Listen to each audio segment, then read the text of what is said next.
This is a Decentered media vlog with me, Rob Watson.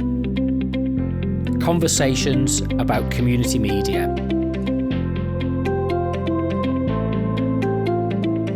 Visit decentered.co.uk or follow on Instagram and Twitter at Decentered Media.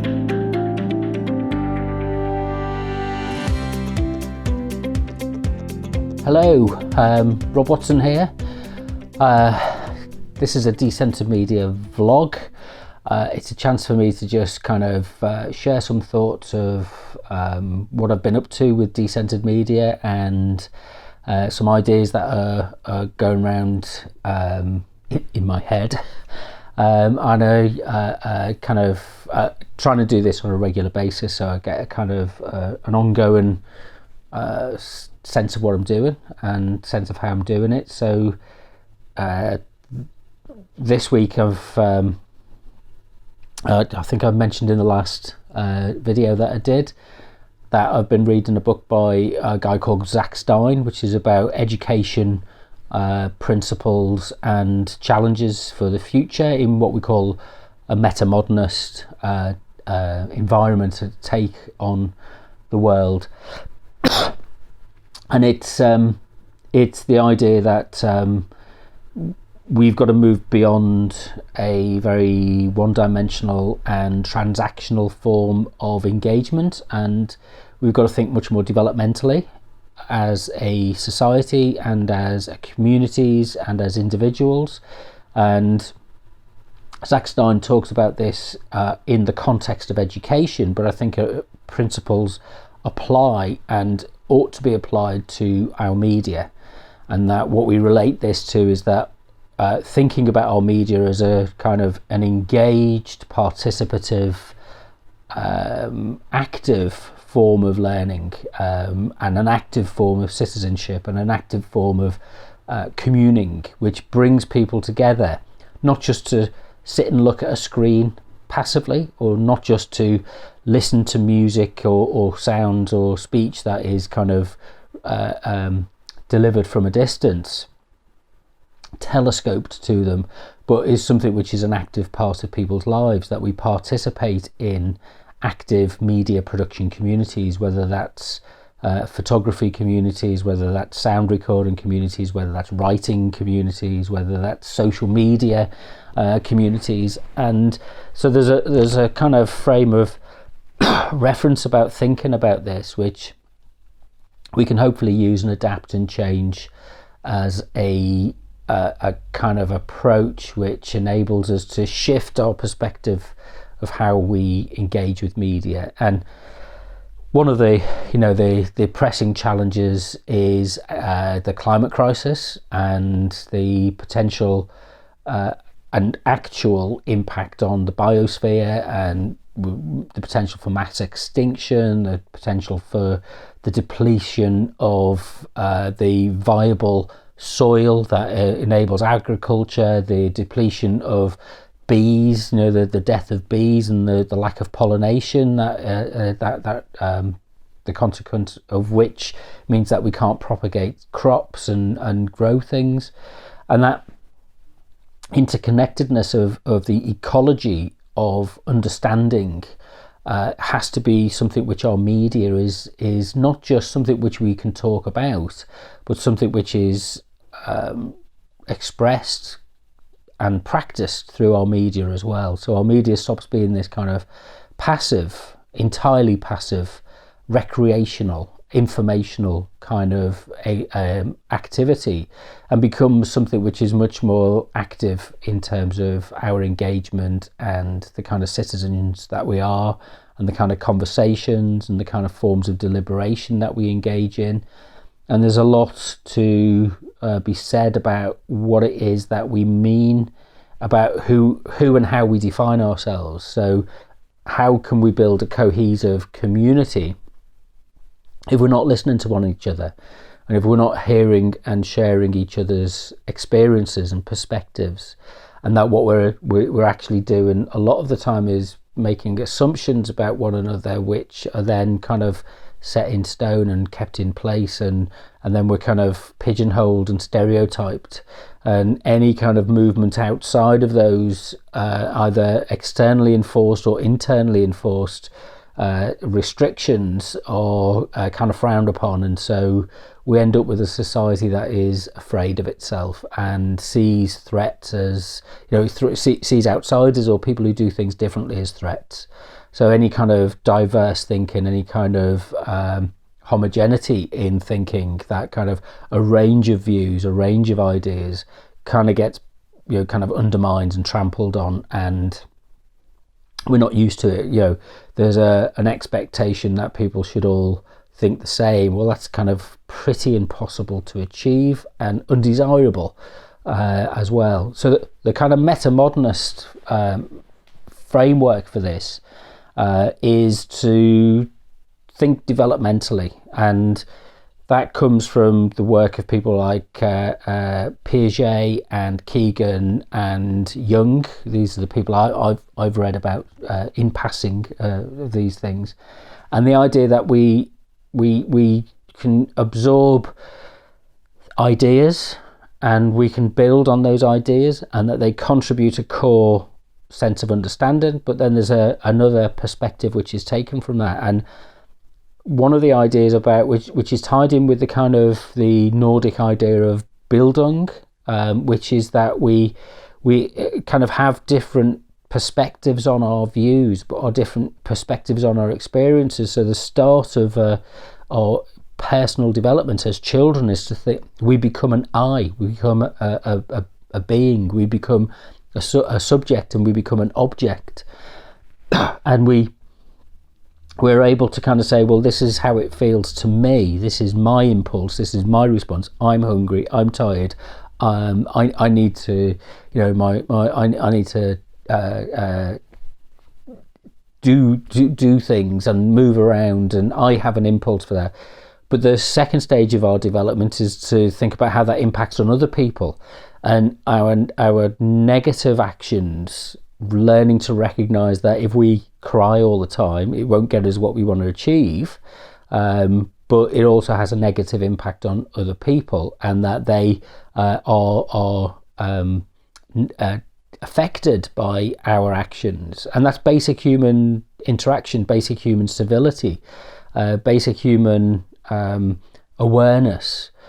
So then we're forming a we, and the idea that we are a shared experience, and that we have a common identity, and that we are bound by our relationships with one another, which are typically, until recently, in a specific place. Now we've got a kind of virtual, global, telecommunications enabled ability to form that we. But fundamentally, we as animals, as flesh and blood creatures, we still need the physical presence of other people and other beings in order to be able to function. We can't live in a sterile, screen-based, information-based world only. We have to exist in a world where we're interacting with others, with other bodies. And so then we develop this way, and then we develop a sense of them, of the rest of society, if you like, and this is where we're not so good at defining what this means, because it can be fraught with ideologies, it can be fraught with biases, it can be fraught with racism or homophobia, or phobia about being disabled. A difference comes into this, whether it's religious thinking, whether it's conceptual thinking.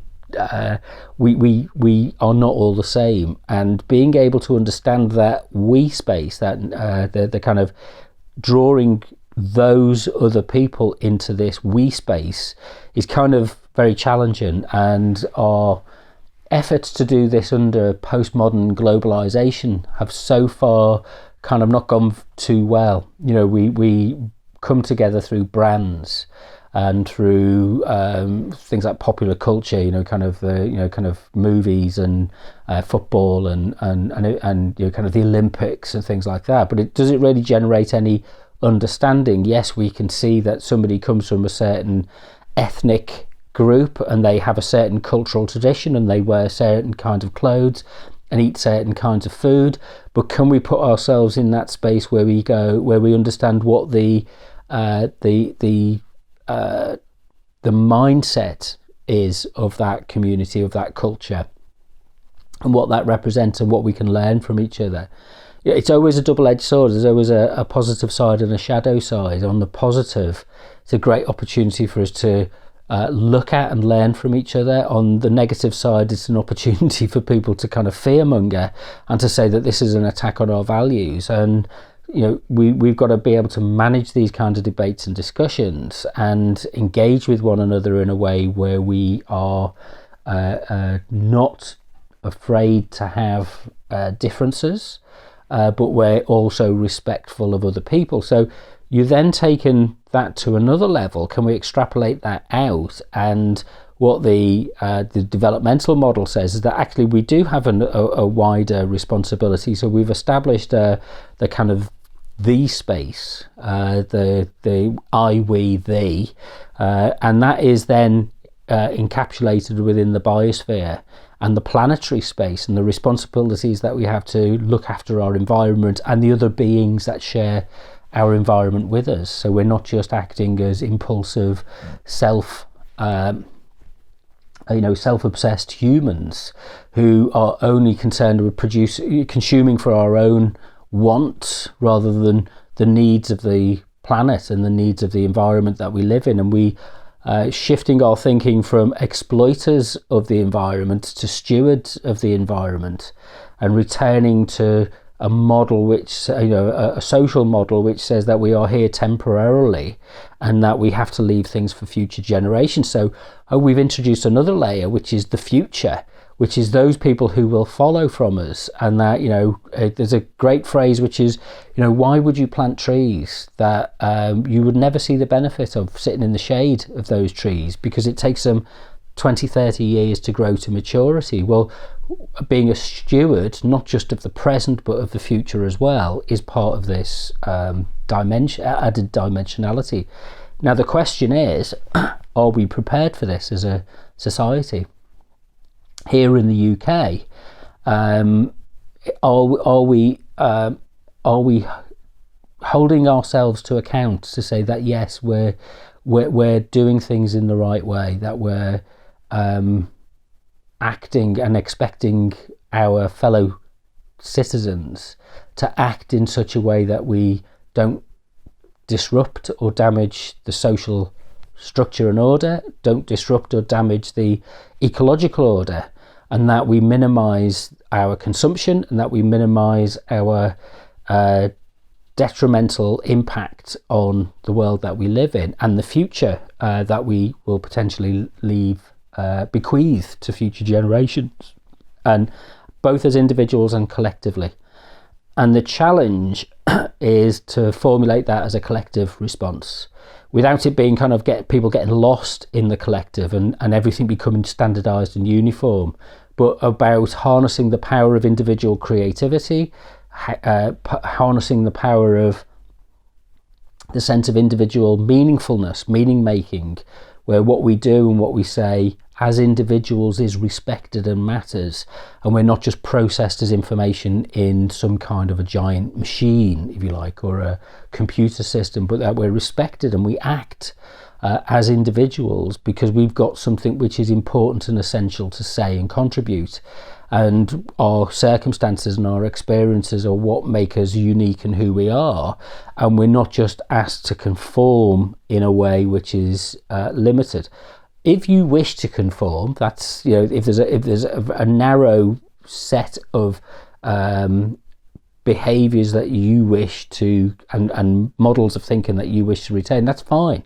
But others may wish to go beyond that, and others may wish to look at these and say, how do these competing mindsets, these competing behaviours interact and interwork? So this is where the kind of meta idea comes in, that what you are shaping is a sense that there's you can look at these systems and you look at how they work and you look at how they operate and you look at what the benefits are of them and you look at what the disadvantages are of them, and you can come to some kind of a view or a sense of understanding that actually you can use these and you can work with them in order to be able to shape a new way of getting on together. So a culture like the city I live in, which is Leicester, which is very ethnically diverse, very culturally diverse, very religiously diverse, is in many ways is kind of like it's bound and grounded in a tradition of kind of British English identity, King Richard III, football, and it's at the heart of the English countryside, if you like. But it's got all of these people who come from all over the world, from Somalia, from Pakistan, from Turkey, from Latvia, from Romania, from it's just such a wide, diverse Korea, Thailand, China. It's such a diverse place. But what are we doing with it? What are we going to bequeath to future generations because of this diversity? And rather than kind of heading back to our foxholes and kind of sitting out our not interacting with each other and just sitting back and saying, well, I'm ensconced in the security of my identity, we need to be in the common ground. We need to be somewhere where we're interacting. And this is where I think our media really has a role to play in this, which has to be this active form of deliberation, this active form of engagement, active form of listening, exchange, ideas exchange, information exchange, on the basis that it's not experts who are doing this, it's not professionals who are doing this, but it's ordinary citizens who are getting together, who've got the opportunity to talk and discuss and to share and to feel empowered and inspired that they might want to add to the discussion rather than merely kind of avoid it. And my gut instinct from my recent work kind of tells me that once you have to spend a lot of time building trust to get into those discussions and to get into that kind of, it's out there. Lots of people want to talk about the things that matter to them, and they might feel that they might be a bit half-baked, and they might be a bit half-baked, but it matters that people have the opportunity to express themselves and to discuss and to be acknowledged and to be listened to and to be heard. Whereas what I think people feel from the consumption of mainstream media and from social media is that this is very antagonistic. It's very much driven by, kind of clickbait and exploitations. Our media is very exploitative, and that puts people off. So it's difficult to build up that trust for people to feel that they could come along and tell you what it is that they're concerned about, and for you to capture that and share that on a radio program or a podcast or on a YouTube video or something like that. So I'm trying to think about how we can put all of this into some kind of framework which we can start to share and communicate with people, which is not just about, which is an alternative to, if you like, the mass communications model, which takes the idea that communications is a citizens active, DIY, participative model of communications, which says that our starting point is the respect for the individual, our next point is the respect for the community, the neighbourhood, however you want to define that, and then the next stage is the engagement with the wider, broader population. And that can be defined, geographically, it can be defined globally, it can be defined by communities of identity or communities of interest. But what I'm trying to think through is that there has to be an alternative to the kind of branding, PR, kind of marketing kind of stuff, which for me is very reductive. And what it does is it sees people as kind of footfall. It sees people as an opportunity to sell something to people, when in actual fact what we should be asking is, who is that person and what's their story? What have they got to share? What have they got to contribute? What can we learn from one another has got to be the key that drives our media. And there are, a city like Leicester, there are 350,000 people live in Leicester, and that's 350,000 stories that we can learn from. Do we feel that we're enabled and empowered to hear that? Anyway, that's just a kind of a brain dump, or whatever you want to call it, from what I've been reading about and thinking about this week. I'd highly recommend the Zach Stein book. And yeah, as ever, if you want to get in contact with me, Twitter and Instagram at Decentered Media. The website is decentered.co.uk, or you could email me, robwatson@decentered.co.uk. But I'll check in again at some point, maybe later in the week, and hopefully I'll try and get out and about a bit. The weather's been so bad for August. It's really miserable, and I don't like the grey weather. I just like a little bit of sunshine, but it looks like we're in for about 2 more weeks of cloud. So we'll see where I am in a couple of weeks. I might look like a caveman back in lockdown, looking like some kind of deranged idiot. But I'll probably come across like that anyway. Anyway, see you soon.